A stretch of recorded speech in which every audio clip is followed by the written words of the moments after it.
Hey SEOs and content marketers, say goodbye to crazy spreadsheet mashups and experience unprecedented connectivity between your SEO planning and reporting data. Introducing Audience Key, technology for keyword mapping, content brief automation, and rank tracking that form an SEO strategy system providing unparalleled feedback loops between planning, reporting, and optimization activities. Put your time and energy into strategy, not data upkeep. Visit audiencekey.com and apply for a free trial today.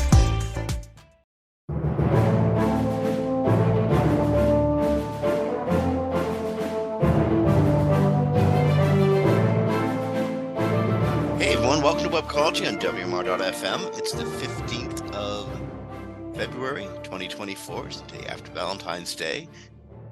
Given that, I want to send some love to Audience Key, to our sponsor, and also to Ricky, Brasco, Darren, Brandy, the rest of the WMR crew, the crew over at Cannabis Radio. Over to you, Kristine, and to our entire audience. We love you all. What a week. I was like, happy belated Valentine. Well, yeah.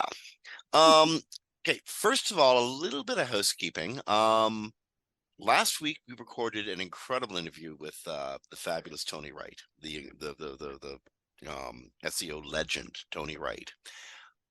We're going to be getting it up and posted to all the podcast distribution networks as soon as possible. There was a technical issue with the show. We're getting that fixed.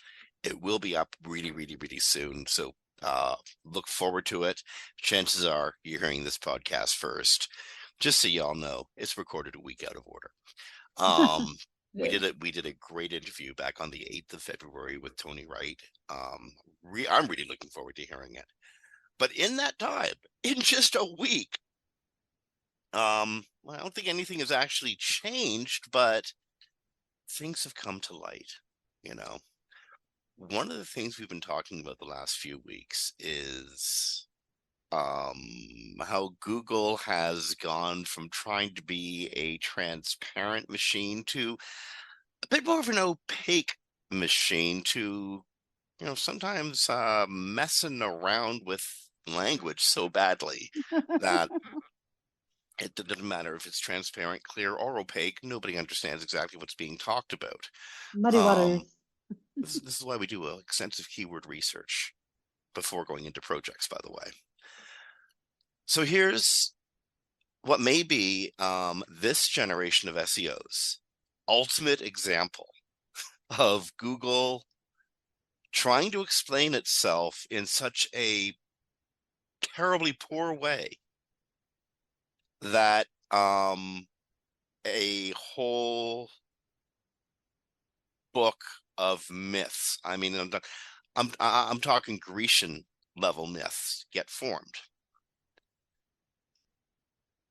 Yeah, but I don't think I'm exaggerating here. This is about EEAT, experience, not expertise, authority, and trustworthiness. A concept that Google put forward in a quality rater's guide, and several quality rater's guides, in fact. Well, let's give people the history of the quality rater's guide. I was about to do that. A document that exists to get Google's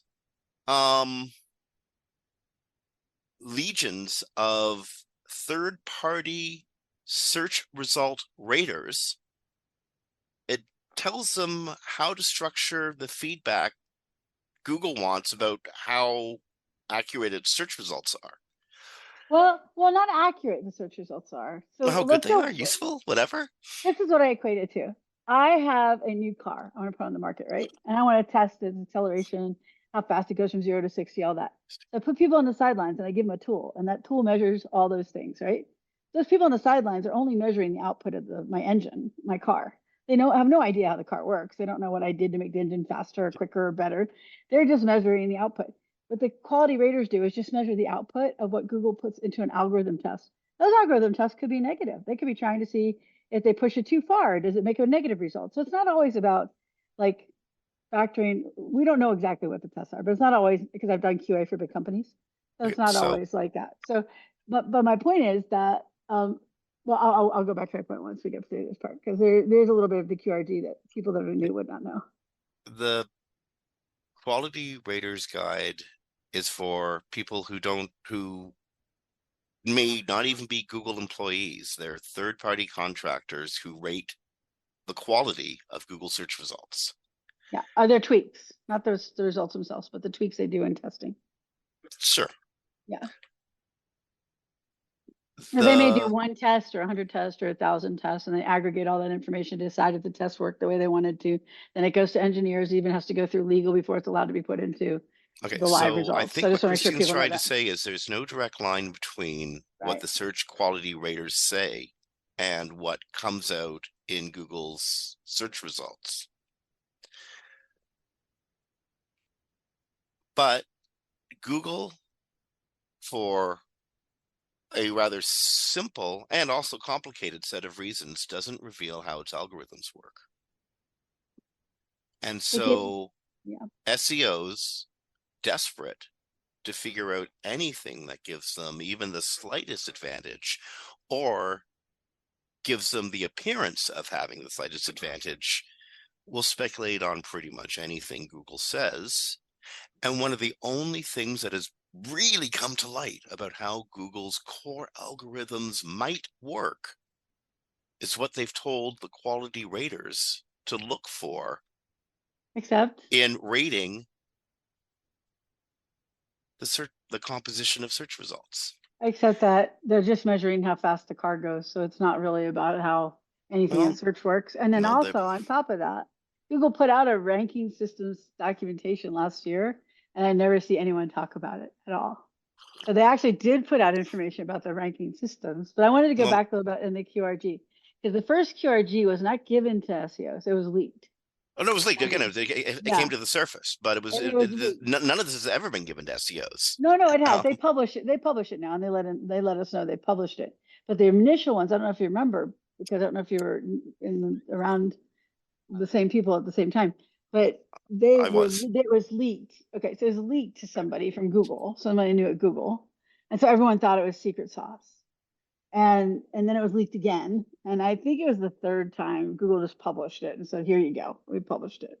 So over the years, it's had that like mystique of being somehow secret sauce. But Google has been very clear on one side, saying it's not secret sauce. John Mueller said, I know it was at least 2 years ago, maybe it was 3 years ago, that there's no secret sauce in the QRG. It doesn't represent ranking signals whatsoever.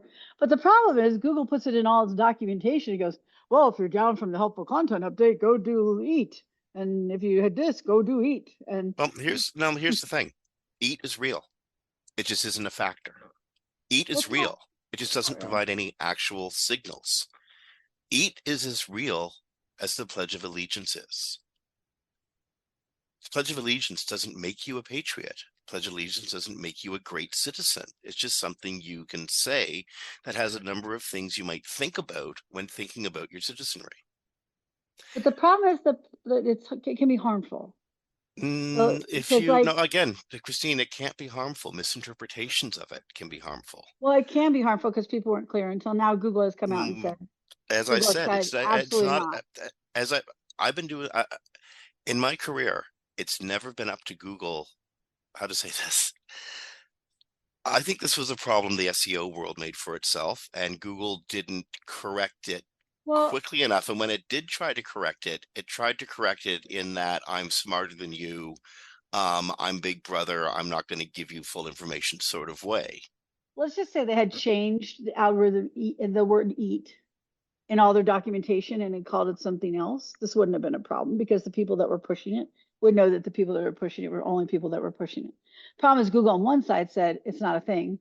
And on the other side said, but when you're down from an algorithm devaluation, go check your EAT. So people thought there's EAT scores and that EAT may not be a ranking signal, but it's a quality signal. Or EAT, someone said to me the other day, is a relevance signal. And I'm like, no, It's Google's really none of clear now. It's nothing. Eats And a you, philosophy. Simple as yes, that. you It's have a way never of ranked us, thinking. never ranked a site using EAT. Now you may have accidentally hit on an algorithm using EAT. You've never ranked a site using EAT, and you've never been devalued because of EAT. I have a client that I just got this week. That last week they came to me and they said they've been working for 6 months with an agency and they've gotten even worse. They haven't had no recovery. And they started talking, and I'm like, Did they tell you to do E? They go, yeah, they're having us add reviewed by and authors and all this. And Okay, I said, so but that's it's, is old, that misinformation, sending people down wrong paths and well, not quite understanding the field is as old as SEO itself. but the problem is it's prevalent. And the problem is that That until is Google true. came out the last As two and weeks and that's said, why I called it Grecian level myths. yes, because the thing is that this company, when they Hmm. contacted me, they're almost out of money because they That's wasted unfortunate. 6 to 8 months doing EAT because That's EAT, that's very unfortunate. yes, I and that really happens a wish that lot. hadn't happened to them. But again, I'm not Happens a lot. necessarily blaming Google entirely. I'm not I don't blaming want to Google blame Google entirely. entirely, but I want Google to take responsibility Yes, for um mud for making well, mud. how it explains things and um how to say this. I really sympathize with Google's position. Trying to get people to Mm-mm. imagine on the scale of the web. There's no yes, no answer at the scale Google deals with.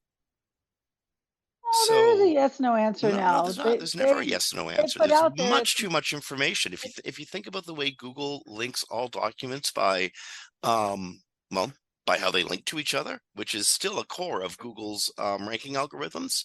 No two documents are alike. There can't be a yes or no answer. there actually is a yes or no answer. They said it's absolutely not in the ranking signals. So there's a, Indeed, Kristine.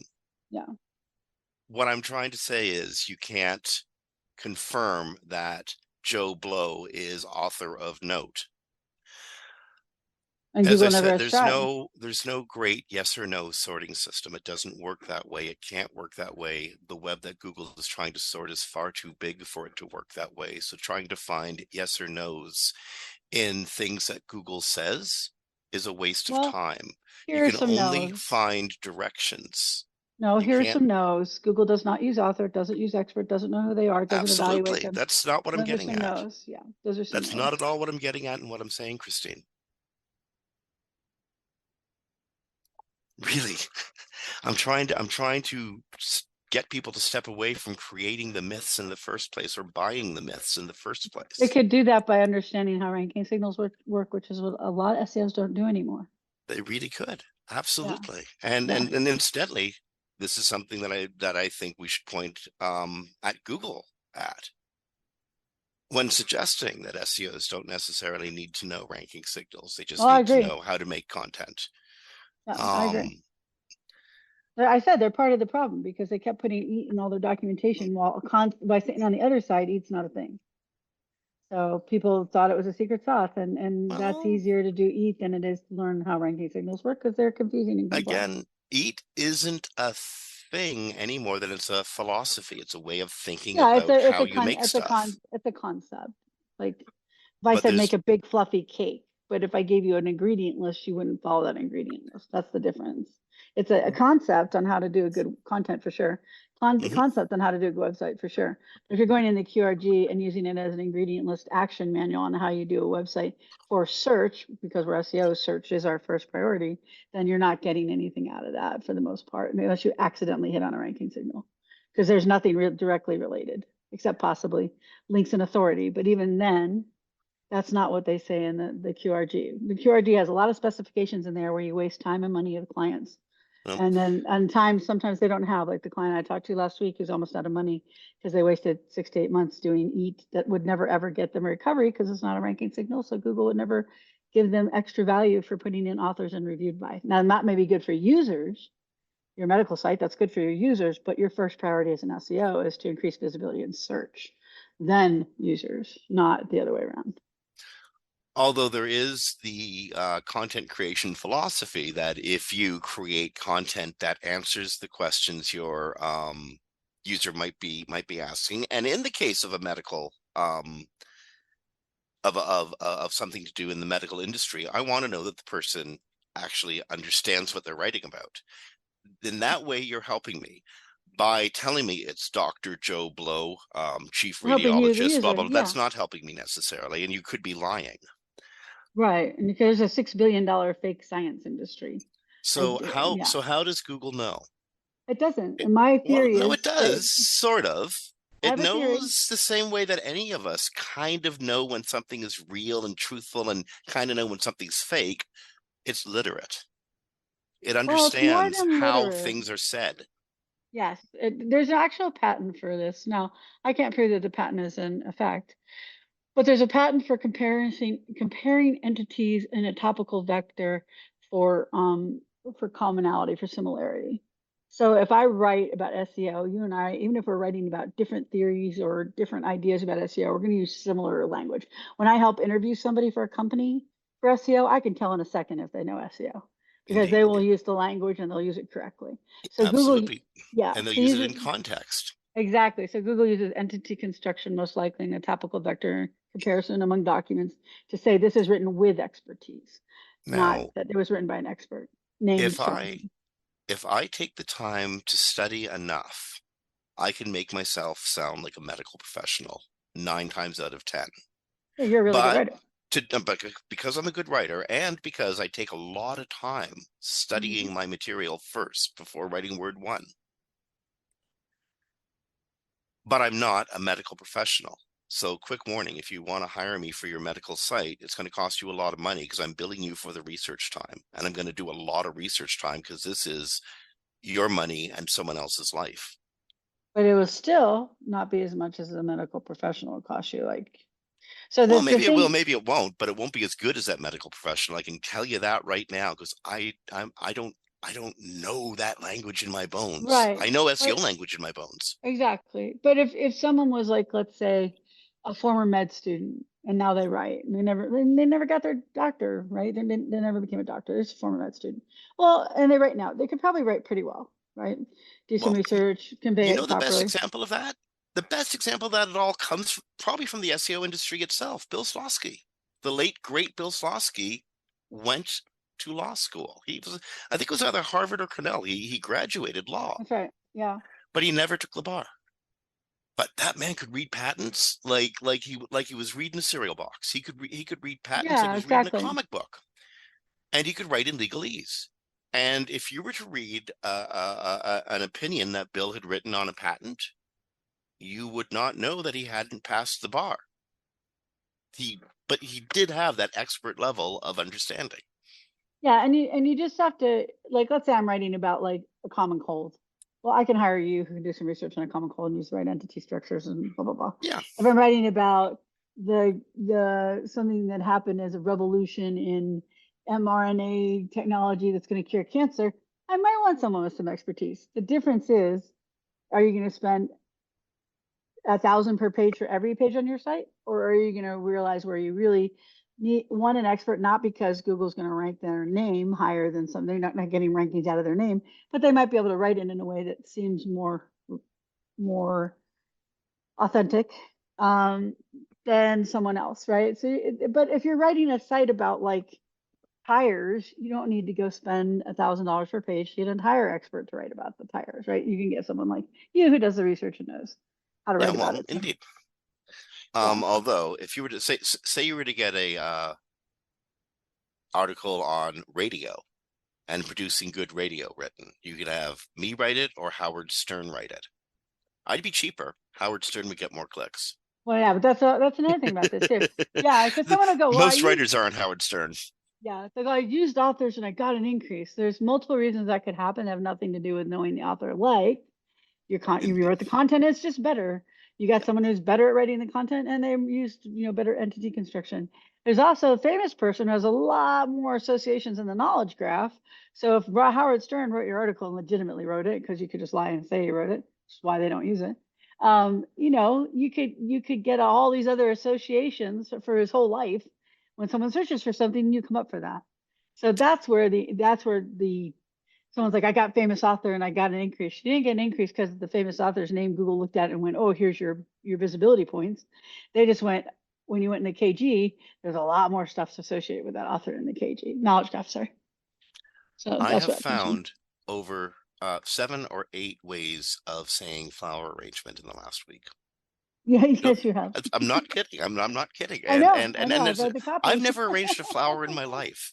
but Exactly. I researched the living heck out of every possible way you could say this even going to the point of researching the way it said, felt, talked about, reading articles about flowers and arrangement written in the area of the client so that it sounds right to their ears and their audience's ears. And that's, I'm not a flower arranger, but that content will rank. I'm sure. I'm very sure of it. I already hope for it anyway. Yeah, exactly. So you, the point being, you can write with expertise. Now, Yes. experience, that was another thing altogether. See, it doesn't necessarily mean something you, the webmaster, you, the store owner, can do. Experience could be really, really well accessible and verifiable reviews from actual users, just exactly like Google said it was. Right. And things like using non-stock photography for images or unboxing, things like that. So originality and authenticity is where that comes from. Mhm. I mean, even Google in the QRG describes that expert could just mean expertise, and um, that can just mean, the guy owns a local record store, like our Jeff Ferguson in our industry on the side has a record store that, Green Day comes in and hangs out at. Jeff Ferguson is literally an expert in vinyl. I've had Yeah, long exactly. conversations with him. He is. He definitely is. So expertise is not about paying experts. It's about how the documents are written. So I think the most important thing, because we probably have other stories we have to cover Well, today, we do, is but again, it's that people understand that it is not a quality signal, a relevant signal. It doesn't no, factor into the signals whatsoever at it's any point. It's just just a concept. just a philosophy, a Just concept, a, a yeah, thought, a bunch of yeah, thoughts. But bunch there, of but here's, thoughts. but I still maintain I want the audience to think about making documents that help the user, and Of course. EAT is a path to doing that. But they But there's also, no check boxes. It's just you gotta, no secret sauce. yeah. You how to say this? I, I hate using words like soul, but EAT is all about the soul of what you're doing. It's not about pleasing Google's electronic eyeballs or giving Google candy. It's not what it is. It's giving your user really, really good stuff. And Period. you have to And remember, they've been EAT clear was, about this. yes, they've been clear about it for years, but now they're really clear. Now they're like, because after they said no last week, it wasn't a ranking signal. This week, all over LinkedIn is like, no, but it's a quality signal. It's an Well, indirect signal. It's like, no, it's not. It's not in there at all. There's no process in the algorithms that measures anything in EAT. It's and just for that there are listeners, associated processes that might be associated with it. That's called a spurious correlation, not a direct who are one. wondering why Kristine and I are just hammering on this, and I know Christine's trying to step away from this because she's been fighting this battle for years. It was probably just damn sick of it. But like No, the I'm reason I'm happy. hammering on this, Kristine, is because I've been reading those forums, I've been reading Reddit, I've been seeing. I would even in search engine roundtable, Barry, or was it in reply to Ryan's article that Ryan Jones's article in Search Engine Journal. Um, People are arguing back. Like they really want EAT to be a factor. They really want EAT to be real.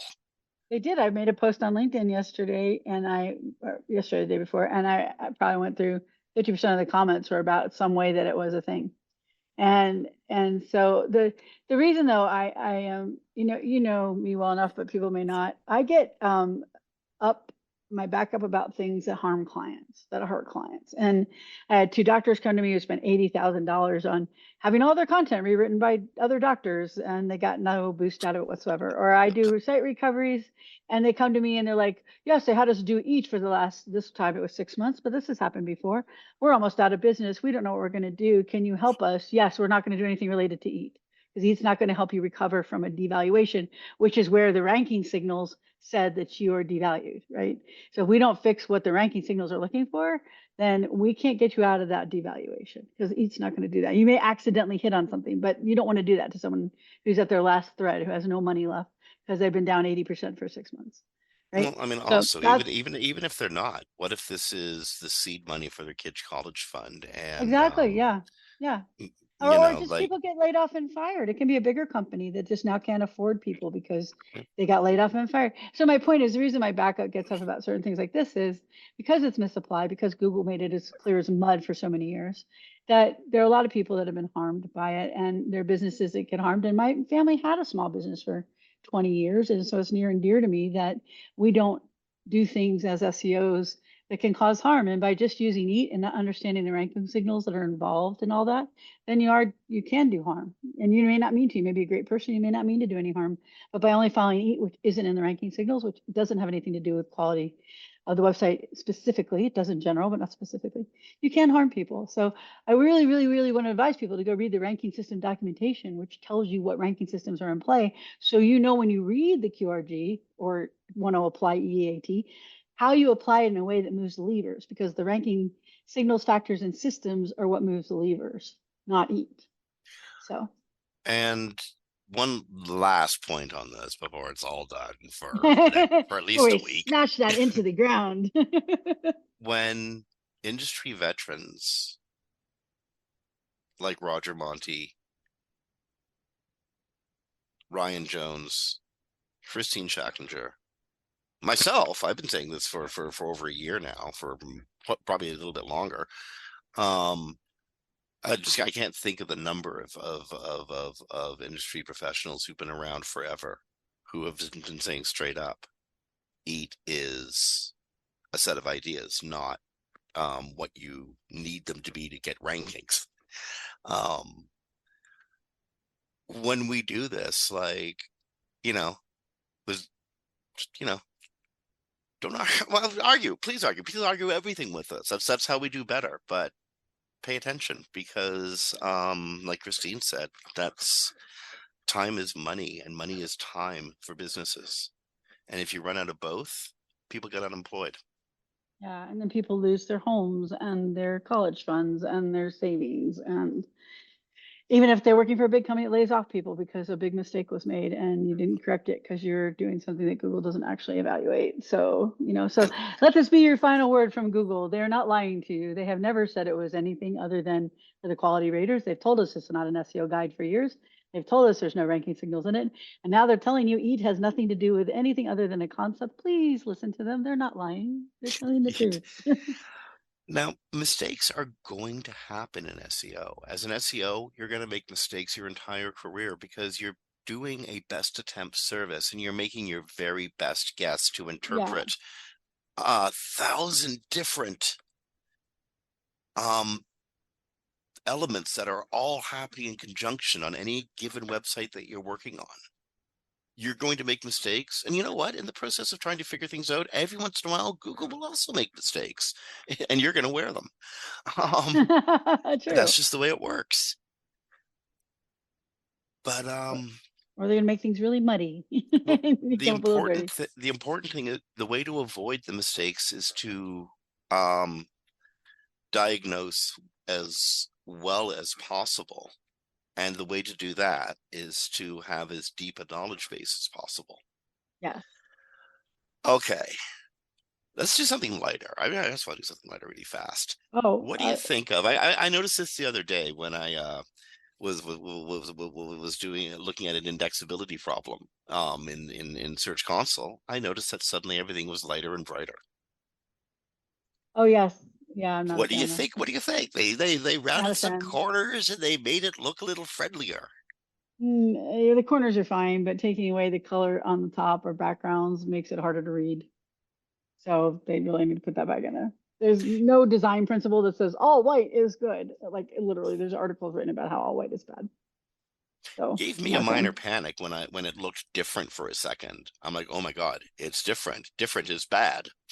That must be bad. But it looked like it forgot to load its style sheets. So it's like, now I just have white on white with a little bit of a border on white. Like, this is very difficult to, when I say difficult to read, I don't mean like I'm sitting there for 20 minutes trying to read it, but it strains my eyes. And since I'm on a computer all day long, I really notice when my eyes get strained. So it's like, please don't make it any worse. Just put back the colors, please. This is not a thing. So I did say that to Daniel. I don't know how to say his last name, who asked today how we liked it. And I'm like, they added some filters that are great. They're very helpful. But as far as the look, white is not a design option. It's not a design concept. So if you're looking at Search Console and you notice everything looks different suddenly and it surprises you, take a deep breath, everything is actually the same. It just looks different. And they do have some extra filtering options. So that when you go into like the page level, so that's nice too. But yeah. So Okay, so should we move to the bigger stories for outside of yeah, Google and then move back to Google? yeah, I think so. It looks like the inevitable OpenAI web search product is reportedly just around the corner, partially powered by Bing, whatever the heck that means. Yeah, OpenAI is about to release a search product that is going to put the company into direct competition with Google. Do you have any more information on this than what we've seen in The Verge or in TechDar? No, basically it's just saying that it'll be partly powered by Bing and that it'll be combined. They haven't decided whether the tool will be separate from ChatGPT or run with it. But apparently it's got a speed issue, so they're trying to work on that. Personally, I just find it like if you're gonna do OpenAI, stick with OpenAI products. You don't need to come for search. Like, sorry. No, maybe they maybe they do, maybe they don't. They're gonna. That's where all the gold is. I don't know if there's Um, a lot of gold there, though. That's the thing I uh, don't understand about all this. We got this new shiny thing on the market, right? And I constantly see people going, well, I made it do this after I spent 50 hours trying. And I'm like, there's a tool that already does that better. Like, why are you wasting all your time? It's a new um, shiny thing. And so it's like, again, it doesn't do search at all. It has to have a co-process, right? So, and then it makes mistakes and it does hallucinations. So, okay, so we got that problem. And then in addition, it doesn't give any traffic to the website. So we have that problem because if the websites go away, the whole internet goes away. So it's like, it's not a better solution in any way. It's just a shiny object that everyone's flocking to because, hey, you can ask for $7 trillion in funding for it, right? And that's what Sam Altman asked for last week. Said he's going to need 7 trillion. By the way, that's 7 times the budget of the United States in 2022. So I just don't find that this is a better way to search anything, right? It's just a way to get what's in search to be all summarized for you, I guess, but you could do that with the existing tools. So I really don't understand the purpose of it other than they want to to make a sell, stake in something that gets them a name and makes them some money. to put ads around, obviously. Yeah, that's what I'm saying. That's the Because only they're reason to having do money anything issues. in search is to Yeah, put ads around it. yeah, There's no other reason to do anything in search. Google proved that in 2003, yeah, and and also that's been the rule ever since. Neva shut down last year trying to compete against Google. And then they put Perplexity eyes and like that what is that thing called? The Rabbit something? Rabbit R1. Have you seen that? It's so weird. It's like a little box that like gives you one answer. I don't know why anyone would use it. I saw other people comment they have no idea why anyone would use it. They're creating products that no one really knows why anyone would use them. You might want to go check out u.com, a search engine that Oh, I know about started you. about Yeah. 4 years ago, 5 years ago. Yeah. Didn't get a lot of traction. Was a decent third level search engine as third level search engines go. But then the AI revolution came along and it embraced everything on AI. And it does give you reference back to websites, just not necessarily terribly accurate. Well, that's the thing. And that's Um, what I'm saying. Like Google spent 25 years developing a pretty decent search engine, right? I won't say it's the best one that ever existed, but it's the only one left. It's the one that made the right decisions. It was the only one left, but it's good. But now that they've gone all in AI, search gets worse and worse and worse, right? And now they're going to try to replace it with something that's not that reliable, that's incredibly much more expensive. It takes a lot more, huge environmental costs. All this stuff for what? A shiny object because it'll write it for you in a summary. Like they could just make that because they could make users that a plugin, and they no, would could just because do that users separately. prefer the output than they do to the But 10 blue users don't links. prefer the output. We know that because Microsoft got no increase in share. They didn't Uh, prefer it. They preferred it internally if they're already using Bing, but they didn't actually prefer it enough to I go think to it's that Bing. users just don't like using Microsoft or Bing. They don't like Well, Bing's typing a, Bing. They like typing Google. It's their muscle memory. But but that's the point Google though. says show over and over and over again We that know users how actually prefer the fickle the internet is though. The internet, if they find something they like better, they go there. That's why they MySpace went do. away and Facebook became a thing and TikTok's a thing now Which is and probably also won't be in why 5 years. whoever gets a good AI information retrieval experience together. I'm not going to say it's a search experience, because I'm with you. I don't think it's going to be the right way to improve search, but I don't think that's their goal either. I think their goal is to capture market share and to make a lot of money. Oh, it is. I mean, if you want $7 trillion to fund your next level of It's I don't think Sam Altman is altruistic. I don't no, think that not. the tech bros of Silicon Valley particularly care about the environment or care about making a better world. I don't think that's I don't. on their to-do list today. I don't think that's even an assumption. They've proven that to us over and over again throughout the history of the internet.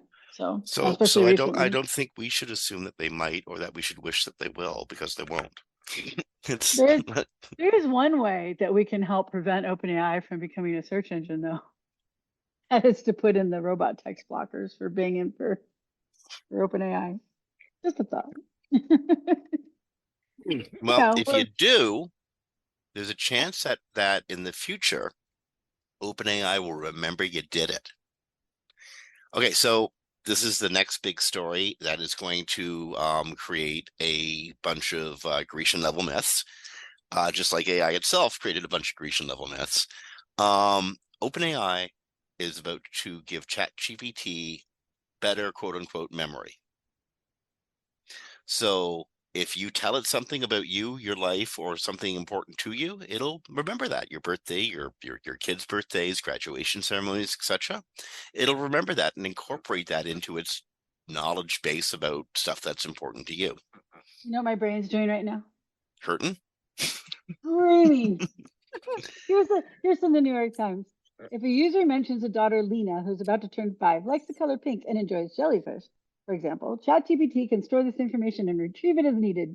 When the same user asks the bot to create a birthday card for my daughter, it might generate a card with pink jellyfish that reads "Happy 5th birthday, Lena." Of course, it also made a mistake, is what it says later. But we already know that this data is not secure in any way. Do you really want this thing to have your information about your child's favorite stuff? Yes, they do. No, I'm saying Because they're just think because they're about it. making That was because rhetorical. they're making it into a personal digital assistant Yes, that I'm does saying, but everything for them. me. I have a daughter. I should not be putting her information into a chat service that is not secure at Well, all. Not at so all secure. and here's a good reason why you probably don't want to be doing that. Aside from all the other good reasons you can just think of, here's a good reason you probably haven't thought of. Every time you have a interaction with Gemini, ChatGPT, whatever, you're creating a document of sorts. You're creating a Yes. file. That file needs to be remembered somehow. Now, I don't know about the case of ChatGPT, but I do know for sure, because it's been proven, that with Gemini, those files can be crawled, because people's conversations from Gemini have ended up in ChatGPT. And in search. They've ended Yeah. up in search. Yeah. You can search it. That's my point. Like, we don't like to think about the dark side of the world all the time. It could become overwhelming. But there are dark sides of the world that will be looking to how they break these systems to find out personal information for various nefarious reasons. So I would not be putting my children's information into a chatbot. And by the way, you can opt out of these, which I will make sure to go do today, because you can opt out of this memory, retaining your information. But just we know that because large language models aren't like regular programs. They're harder to secure because all it takes is finding the right type of language to get it to give you whatever you want to get out of it. So I would just be really careful about putting Well, anything too personal into an LLM chat service. can I give you another potential real Sure. world scare? And for listeners, this is I'm just making this up. This didn't happen yet, but think about it for a second. Um, Years ago, you might receive an email from a Nigerian prince promising you $40 million if you help them transport money that their father, who is now a deposed dictator or something, um, stashed away. If you can help get it out of Nigeria, they'll happily give you like 10 million of it. All you got to do is give them all your personal information, especially your banking information, and you got to, Yeah. then you got to start, paying them to, you know, complete whatever they got to complete. We know that bad actors from state actors, Russia, North Korea, Iran, China, probably Canada and America too. Cybercrime groups, mafia, terrorist organizations, etc., are using AI to create personas of people and then to exploit those personas in scam du jour, whatever that scam may be. Your grandson is hitchhiking and lost in Pretoria, Illinois, and needs $500 now. Whatever. Yeah. Well, yeah. And That's this the is, information you're putting up when you're when how to say this, when you're training the LLM about you, when you're training the AI about you, you're training the whole database that's open to, that could potentially be open to, I don't know, the worst person on earth, whoever that might be, yeah. Or your worst enemy on earth. Yeah. It could, yeah, totally. or just someone And who doesn't care about you but wants your money. well, and also the thing, remember we covered this not that long ago. 3 seconds of your voice, they turn it into you, and Mm-hmm. you call your family and you tell them that you're somewhere where you are in jail or you've been kidnapped or something. Please send money now to this address. And for people who are not internet savvy, some people have been caught up in the scam because they didn't know that it was not their person. So it's really important in this day and age that like you and your closest people have some sort of like safety word or something that if this happens to you, you can tell it's not them. Now, Like, you know, are we telling you not to use AI or AI products? Of no, course not. But just we be are telling you to careful. be literate and be aware of the environment Yeah, you're working in. yeah, exactly. Okay, moving right along. Um, you know what? You might even have to do this story. I don't even know if I can do it, if I can talk about it. I know which one you're talking about. Yeah. Okay, so I'm gonna try though, okay? Give me a second. Sure. And listeners, if I lose it, apologies. I have a history with these people. And I don't like them. Um, so X, Twixter, has been accused of taking payments from terrorist organizations. Now, before I freak out, I once correctly accused Google of doing the same thing.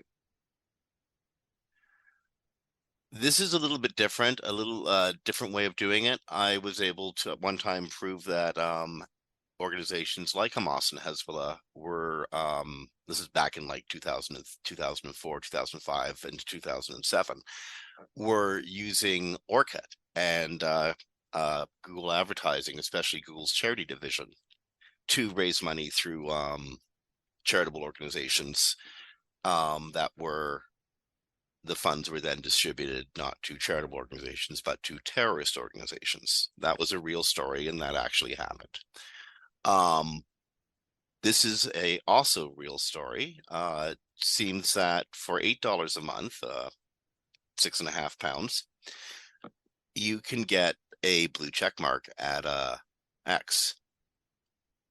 That check mark for $8 a month imbues legitimacy. You are the canonical. You are the source. Yeah. And it's not like there was a lot of vetting.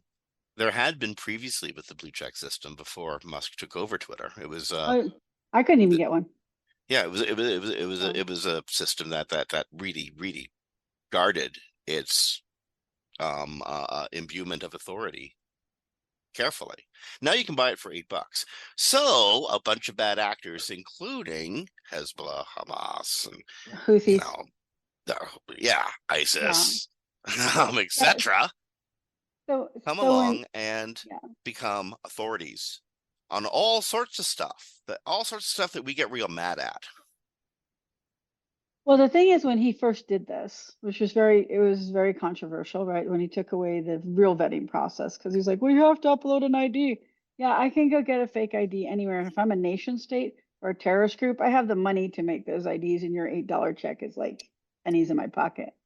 So, so he was warned about it. He was warned about it from researchers, journalists, everyone on Twitter. These conversations happened in public. And he said, "Oh no, it'll stop them. It'll stop them." No, of course it won't stop them. Like the the disinformation campaign from Russia in 2016, they had a 3-story building filled with hundreds of people paying them all day long to spread disinformation. It's not like a nation state has problems paying an $8 check or a terrorist group. So the Tech Transparency Project, this is from a BBC report, found that X had granted blue check marks to Hezbollah members, Houthis, other terrorist members. And they couldn't get verification on whether they checked for their IDs or not. But right now, you can go online and find large language models are perfectly, creating IDs for people. So an ID is not a big deal. It's a very easy thing to do because when you're throwing it, like if it's in person, you can check all these little things like their watermarks that are hidden and all that. You can't do that when you submit it online. So apparently they got these checks that, like you said, imply authenticity. And X, Twitter X, Twixter. I like Twixter. That's your word. I like it. Yeah. They went through the ones that they had been given by the Transparency Project and removed those, but and all they did is remove their checks. They didn't remove the accounts. Well, one has to assume that's the tip of a much of an iceberg. Yeah, sort of like when Google says, "Hey, here's your 3 bad pages on our manual action," and you're like, "Oh, I found 10,000 of them," right? Yeah. Yeah, something like thank that. you for the 3. So the thing is that there's probably plenty of these still online, and like I said, the ones, at least in this report, the ones that they did report, they took away the blue check, but they did not take away the account. So just be careful on any platform. Twitter's not the only one, but it's just the least likely to be, vigilant about this stuff. That this stuff is going on. And as someone, I will give a little piece of personal information I don't usually give out, but I'm part of the Community Notes project on Twitter. I've been on there for 2 years or so. That's the one where you go and you leave a note if someone leaves bad information. We have a Discord group that was run by Twitter people. We can't find any Twitter people in the group anymore. So we're supposedly the truth checker, the fact checker, the ones who would, find this information. No, because there's not even Twitter people in there anymore. We're just in our own little Discord by ourselves. So there's no control over Twitter at this point. So. Well, speaking of, okay, that's awful, and I'm personally glad not to be part of the Twitter environment. Oh no, I got a profile there, but it doesn't do much. It was good because you're actually fact checking that information, so it was a good project. Sure. Good project. But the problem is there are no Twitter people seemingly in the Discord anymore, which means he's even eliminated those people. No, indeed. I'm grateful for what you and people like you are doing. I'm more just explaining such a bad environment. For people who don't know, though, I'm just saying they got rid of the moderation team and the safety team, and then they said community notes team, the volunteers, are going to be the people that take over that. But now now you're adrift without instruction from exactly. Yeah. Shifting gears again a little bit. Speaking of places that seems to have ceded control, you know how you can really, really, really succeed on Google right now? I mean, I know there's no shortcuts or anything, but there is. Sometimes we find one. Be a Redditor. Oh my gosh, yes. Okay, so links are everything to Google. Well, they're not everything. They are really important to Google. Links are everything to Reddit because Reddit is a discussion board full of conversations that all link back to a central thread. In fact, if you really, really, really want to study great website structure, I mean, oh my goodness, look at the way Reddit sets itself up and basically catalogs every conversation. It's brilliant structure. If you want, incidental proof that works for SEO, go look at Google results right about now. Yeah. So what we're leaning into is there is a study done, and I'm very careful about ever bringing studies into the conversation because a lot of times they're not really studies, but there's a study done by Glenn Alsop, or otherwise known as Viper Chill on Twitter, where he did a 10,000 product reviews search results to find out what forums were dominating those search results. And I bet you can't guess what was. Reddit. Yeah, so across 10,000 search results, the discussions and forums feature was present in 7,702 of them from 766 individual forums.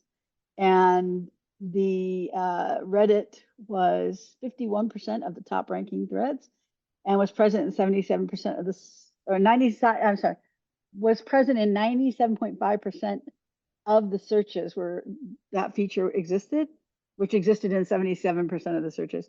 And you've seen me probably tweet about this. It frustrates me to no end that I get like 10 foreign Reddit results when it's nothing that they can help with whatsoever. I think Google went a little crazy and went, oh, people are putting Reddit at the end of the searches. We must lift Reddit to the top. And you can actually see in their information, and like some other people have posted it, that they've gone, like their traffic's gone through the roof, right? And they almost blocked Google. Remember we talked about that last year? Almost blocked Google completely because they're kind of tired of dealing with Google. But yeah, but the other problem is apparently in these results is a great deal of them are fake. So Well, 51% yeah. of I mean, Reddit's top ranking threads currently have spam as the top comment. well, it's freaking Reddit. I mean, Yeah. like, okay, before going further, I love Reddit. It is the web. Reddit has become the web. Reddit is what Facebook used to be. Reddit's fun. Reddit's really easy to follow through, and it's become the pathway for many web users to find information out on the web. Reddit is hugely popular, and I love Reddit, but I dislike Reddit being the expert in, or Redditors being listed by Google as the expert in any given topic, because by and large, Redditors aren't the experts in their Exactly. topics. I was looking at Um, something very specific. I forgot what it was this morning, but it was something about like a supplement or something. Oh no, it wasn't. I'm sorry. It was just about Stilton cheese. I posted on Facebook. You answered. yeah, I love your the cheese is Stilton fine, by cheese. the way. Yeah, thank you. I knew that someone outside the US would know. So I looked for Stilton cheese. I left it out overnight. Can you eat Stilton cheese that's been left out overnight? And Reddit core, Reddit core. I don't need those opinions. I need an official like opinion on, and I couldn't get any official result that I could trust other than there's a US result that always comes up and it says anything you left out for over 2 hours you must throw away. That's what it always says. That's why I finally went to Facebook and asked you guys because I was like, Do you want to know why Reddit's doing so well, though, Kristine? It's it's simple. Google hidden gems because the hidden gems algorithm. Well, that that's the main reason, certainly. Yeah. But good titles, subject topic, um, subject topic relationship. Usually, it's because it becomes a conversation thread. They're sticking to topics, so every link somehow relates back to the central topic, and every time somebody makes a response, it creates its own little web document, its own link, its own Hmm. little page, basically. But don't you remember back in the day how powerful user generated content was in the forums and stuff? And they're Yeah. like, SEO is just to put links in bios. But the problem was that Google told everyone, well, it could get your site demoted if people use like swear words and blah, blah, blah, and they write bad things. And so everyone removed them. Yep. Everyone removed them. So now Reddit doesn't even have much competition in search because it's like so few people even have exposed forums or user generated content Well, comments at the end of an article. I missed that when it went away. When I first started writing, I hated it because there were so many like trolls. mm, But after a while, you get used to that for writing next time, like how to write better. And then when it went away, I was really sad. I thought, I don't know if I wrote a good or bad article because I don't have any comments to go on anymore.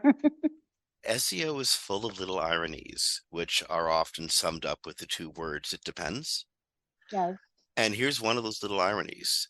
We spent the first half the show trying to instruct the audience that there are no check boxes to just check off, and that will get you ranking. But the truth is, the entire Reddit structure is Yes. all those check boxes. Yeah, you said that. I didn't agree with that because when it comes to technical and other things, there are checkboxes, but there isn't a secret sauce. These are checkboxes we know from ranking Well, indeed, research. either the site can be read or can't be read. Certainly, Yeah. there is stuff like that, of No, I mean course. it's page structure, like you Hmm. said, topical relevance, Yep. having individual documents, all that. Although there are many ways to approach that, There are many ways. depending on context. Yeah. But Um, but now we know that Reddit's responsible for a lot of spam too. So yeah. maybe Hidden Gems wasn't the successful algorithm they thought it would be. Like So use Reddit core, spam, spam, spam, spam, spam. for the time being, if you really, really got to get it there fast, Express speed through Reddit. Yes. Just make sure the rules of Reddit really apply. Because if you put up something that's bunky in Reddit, you are going to get savaged. They will eat you alive. They will destroy you. Which is something I like about Reddit. They keep their own audiences honest as much as possible. Okay, moving right along. Google's going to clarify the use of AI to generate content for SEO purposes. That'll Yeah, be see, interesting. well, the thing that like always drives me a little crazy, people are like, Google said AI content's just fine. And it's like, no, they put caveats on all that. And I still don't understand. They're like, don't use it to manipulate rankings. Well, anybody that's an SEO that's creating content to like get rankings is technically manipulating rankings. So it's so non-specific as to be not helpful. And then the HCU is definitely written with things that AI cannot do. And we know from when the HCUs went through, a lot of affiliate niche sites got hit really hard. Not proof, not correlation is causation, but possibly. So it would be nice if they were way more specific about how you can use it. As there's a bunch of people that think I can just write AI generated content, throw it on a site, and I'm good, I'm done. And it's like, no, Google never said that's okay. And John came out like a month or so ago, maybe 2 months ago, and said that it's regurgitated AI content is just an anchor around your website's neck, basically. So he's not saying it's okay. So it would help if Google got better about not creating mud and just was very clear. Well, So I don't hopefully think it'll be we're going very to get a clear. yes. Again, I don't think we're going to get a yes or no answer on Google from this. I can tell you what they're going to say. They're going to say it's fine as long as it's helpful to the user. Yeah, pretty much, probably. What does that mean exactly? Well, Nothing. okay, Google, we know you're probably listening to this because, we probably listen to a lot of it, we believe anyway. We like to believe. And if you are listening, as you should be, goodness gracious, you're the smartest kids in the room, remember? Please use your language skills. You got them. Yes. And explain use cases if you can. Give us a context for what is helpful and not helpful. And you know what I really want to hear? I really, really, really want to know what Google thought it was going to do with the eventual regurgitation of content conundrum. Well, Because that's what they're. it had to see it coming. Oh, sure. Yeah. And they don't need to waste all those resources on regurgitated content. And they're telling us that right now. So We don't. what did they plan to do in the first place? Because again, Google's studies introduced this whole LLM model that ChatGPT was built Well, upon. to be fair, they didn't expect it to all get dumped in the public a year and But so they many months still had to ago. see the problem coming a mile away. Oh, I'm sure they did, but they did in 2022. They had an algorithm that identified AI content that respun other people's content. So they were already working on identification. But the problem is that the mass scale it's at now, they can't do that. It's too expensive. So they have to find other ways to do it. That's why the HCU, I believe, has things in there that AI content simply can't do. But you know what bothers me is these are algorithms. This means it's math and processes, right? So that means they know how they translate helpful content into math and processes. They know how they translate, how they devalue a site, right? So I mean, they can't tell us that, obviously. They're not going to give us a secret sauce. But be more specific. Helpful is not a specific word. It is not helpful. Just write helpful content. Well, I have a site that's down 90% that wrote helpful content. They wrote all of it by hand. They didn't use any AI at all. They gave their own insights and everything, and they got hit by it. So what do you tell them? It's like, well, you did write helpful content, but let's figure out how you can write more helpful content because Google's so nondescript about the whole thing. So Google, if you're listening, please be more descriptive. Use your words properly and try to represent what's actually in the algorithms to us, even though I know you think we'll go reverse engineer, but the truth is it's a machine learning algorithm. We can't reverse engineer it anyway, because you guys can't, and you have the MIT engineers. So just give us more specifics so we can Okay. better understand. Speaking of being helpful and not necessarily helpful at the same time, did you know that not all sites that were hit by the helpful content were actually hit by the helpful content? That's what I Google know. says, right?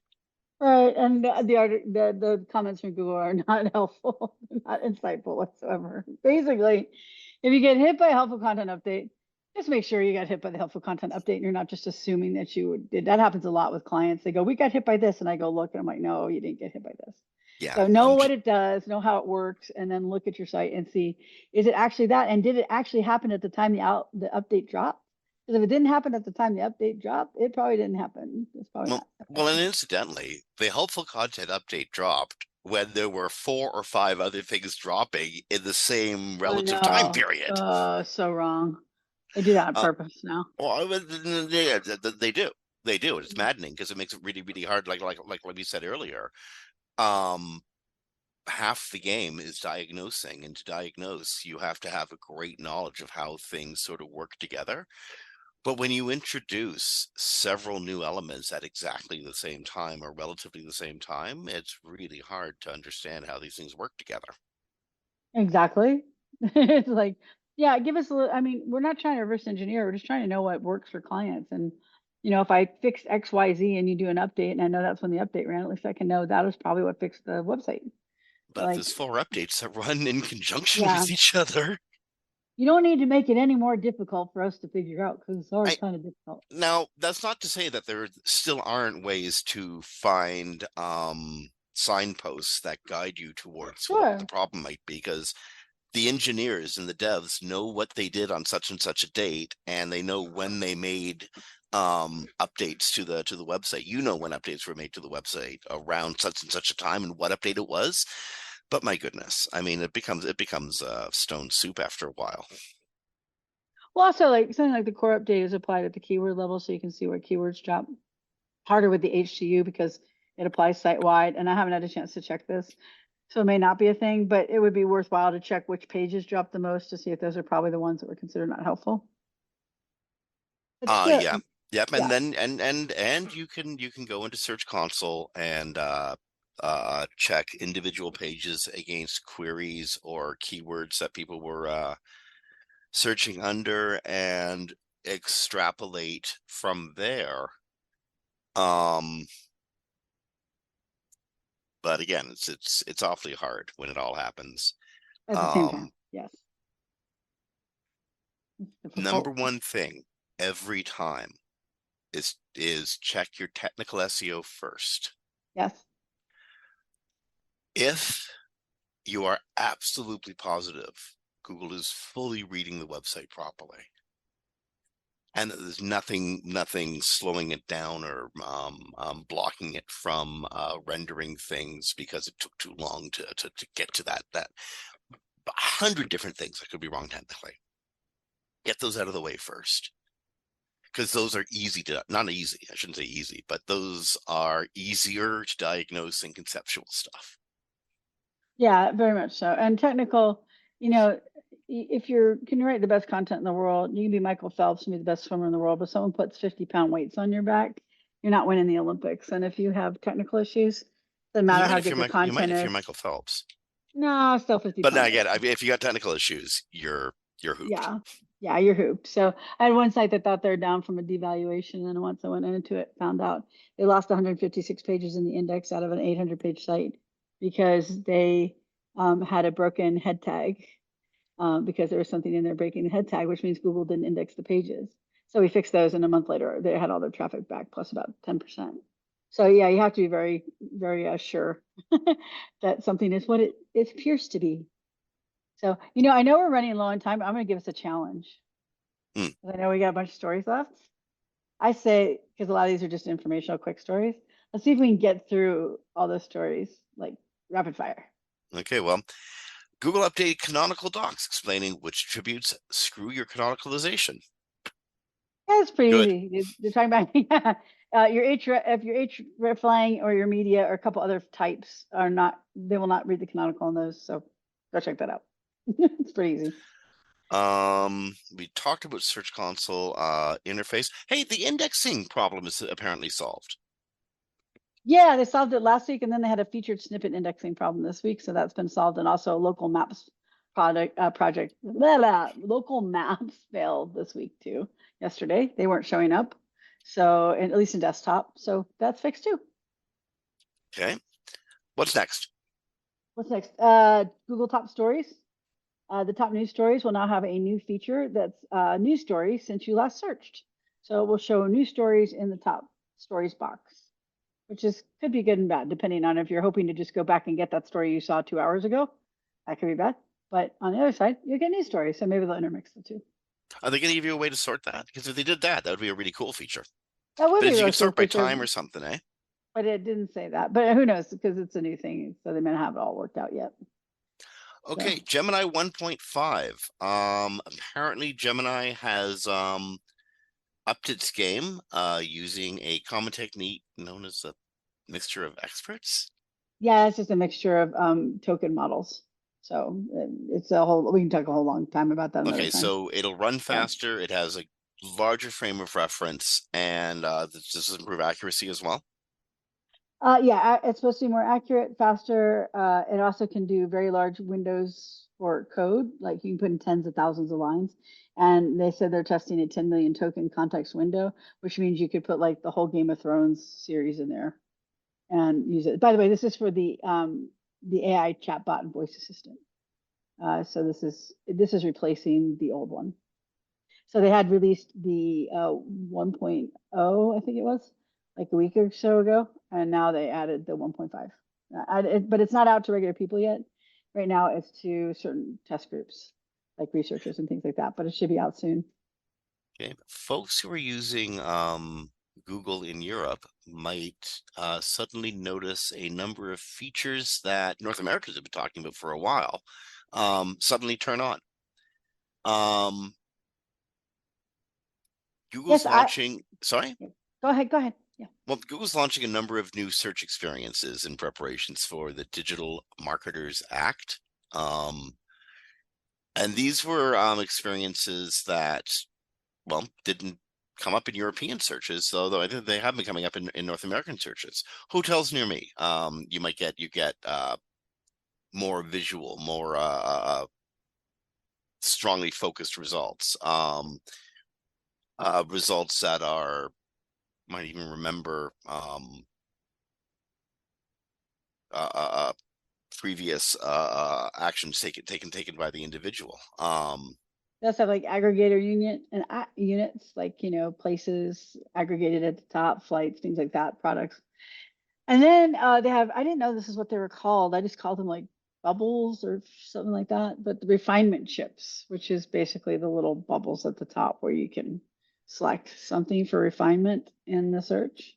I didn't know that they didn't have that over there. I thought that was everywhere. So they're going to be like, hey, what's all this stuff? We're like, oh yeah, we've had it for a couple of years, but let us tell you about it.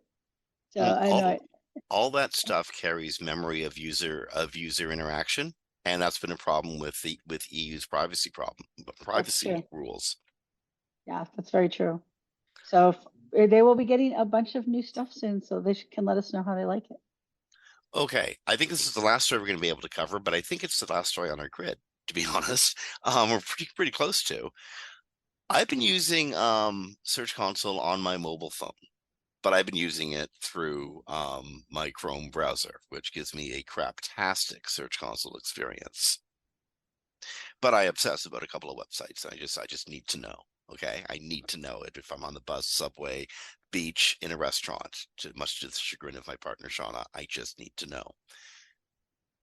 Google Search Console has no immediate plans for a mobile app, and I say to that, boo. Yeah, it's kind of like, why not? They used to have an analytics app. I don't know if that was them or somebody else who created it. I thought they had one. But why not have a Google Search Console app? It doesn't seem like it'd be that difficult to make one, but apparently they are not, it's not in the plans. So that No, means it's not apps in the need plans. maintenance is my guess. Yeah, that could be true for sure. And for what it's worth, you can use Search Console on your phone using a Chrome browser. It's just a rotten. It's just a bad experience. But I mean, you get the same experience you get online, except slower and clumsier because you're using your thumbs. one thing I like though is when you have like good changes, it makes it exaggerated because it's such a small space. Yeah, Like that looks like a hockey stick. It doesn't on desktop at all, but it looks like that on mobile. I'll screenshot that. So it and amplifies you know the what, good. Kristine, I think that's it. We've gone through the grid and we've gone just over the hour. Woohoo! Woohoo! We did a whole, how many stories say? 20, 26, 24 27? stories. 24 stories. Yay! Marathon. So I don't think we can get through them all given our lengthy topic on EAT. Well, that was a good. I mean, that was a good one. It needs to be It was, addressed, yes, and I it mean, does, yeah. it's weird how you and I fundamentally agree on EAT, and we still have arguments about True. True. Though we try to keep the arguments in a dull roar here. it. I just know just how impactful this has been on the industry, and again, I maintain that Google was trying to do a good thing and did it the wrong way, but EAT is still a good thing, but it's just not what people think it is. Well, and I maintain had they not put it in all their documentation, we wouldn't have all the people still trying to hang on to it like the second coming or something. So, Well, yeah, it ain't no second coming, but it isn't even a Star of Bethlehem. It's not even that. But it's the idea that, well, actually, it's not even that. there's It's a no way to secret present, sauce. it's a way to think about the information you're presenting. Simple as that. Yeah, and it's just kind of common sense on how to write good content or make a good website. Yep. Just But, doesn't mean what you're doing matters to Google, just may matter to users. well, yeah. And again, we're going back to it again, but again, I think Google was even clear trying to explain itself out of the corner it painted itself into. And those explanations got papered over by people wanting it to be a panacea. There are no panaceas with Google, except No, links. and you got, yeah, links still do work, people. Don't let them convince you otherwise. Yeah, and they just Google just tries to be muddy because I don't give them the same credit you do that they're doing it because they can't do better. I think they try to stay muddy because it serves their purposes. So, They're inscrutable purposes. but the good news is when Danny was at Brighton last year, he did say that he 100% wanted to get Google to be more clear about how they communicate. So we'll see if this continues because the last 2 weeks they have been very clear. People didn't want to accept it, but it's been very clear. It literally says, "Is it a ranking factor?" No. Like that's literally what it says now in the documentation. And then it says, and it's not anything else. It came out this week. It's nothing else that's not there. It's not in our algorithms at all. So hopefully Okay. people will accept it and move on and read the ranking systems documentation. That's my last word for today. Read Yeah. that, learn that, understand how ranking systems work. Okay. And you know what? That is the best of the last word. So on that, on behalf of Princeton Schachinger from Sites Without Walls, this is Jim Hedger from Digital Always Media, and y'all been listening to Webcology on WMR.FM, recorded live to podcast on the 15th of February, 2024. Special thanks to Audience Key, to Ricky, Brasco, Darren and Brandy, the entire WMR family. Folks, stay well, rank well, be kind to each other, and we'll talk to you next week. Bye, everybody.